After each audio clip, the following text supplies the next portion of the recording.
I fi, dwi'n teimlo lot o hanes yma. Dwi'n teimlo ar y ffarm ac ar y mynyddoedd, yr holl bobl, yr holl bugeiliaid sydd wedi ffarmio yma cyn i ni a sydd wedi gweithio fa yma. Pawb arall sydd wedi galw Eryri eu catref nhw. Tleri Field yn dwi. Ned Fisi. A da ni'n ffarmio yma yn Eryri a dwi'n gweithio yn Dybymeithwyr Cymru. A dwi'n gweithio i'r Ymddiriedolaeth Cenedlaethol. Ond ie, mae'r ddau ohonyn ni'n trio rhedeg y busnes. Da ni'n trio neud lot ar yr ochr natur a bioamrywiaeth, felly rheoli'r anifeiliaid, rheoli'r tir a trio peidio colli bres. So mae ffarmio yma yn Eryri yn cael dylanwad eitha cryr beth ni'n neud. Ganddo ni bob dim yma rhwng môr, mynyddau, llynnoedd afonydd mewn lle môr daearyddol fach, rili.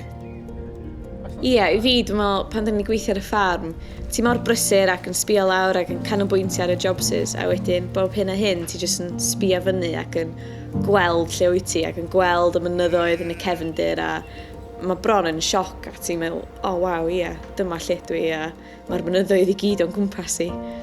Dwi'n meddwl i fi, rheswm bod gennau allan bach o barch tuag at y tirweddau falle di gan fy mod i'n gweithio neu ar y ffarm neu allan yn codi llwybra efo'r ymddiriedolaeth.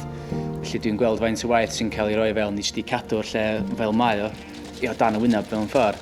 Mae yna lot fawr o bres, o adnoddau, o egni cael ei roi fewn i hynna a mae'n hawdd iawn i pobl peidio gwerthfawrogi hynna weithiau.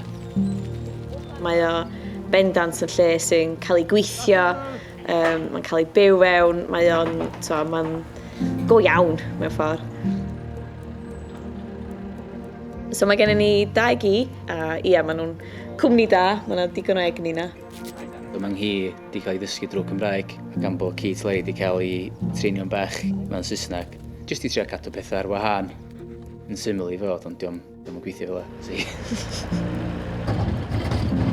Mae yna teimlad iawn, fyddwn ni mond yma am be bynnag faint o blynyddoedd, ond bydd yna pobl yn dod ar ein hôl ni, a fedrwn ni trio edrych ar ôl cadw'r ffarm yn fynd a'i gwella. Felly, ia, di'r jobs byth i gorffan, ond mae yna bendant teimlad o, parc tuag at y ffarm a falch. Da ni'n falch iawn o'n gwaith ar ddiwedd y dydd.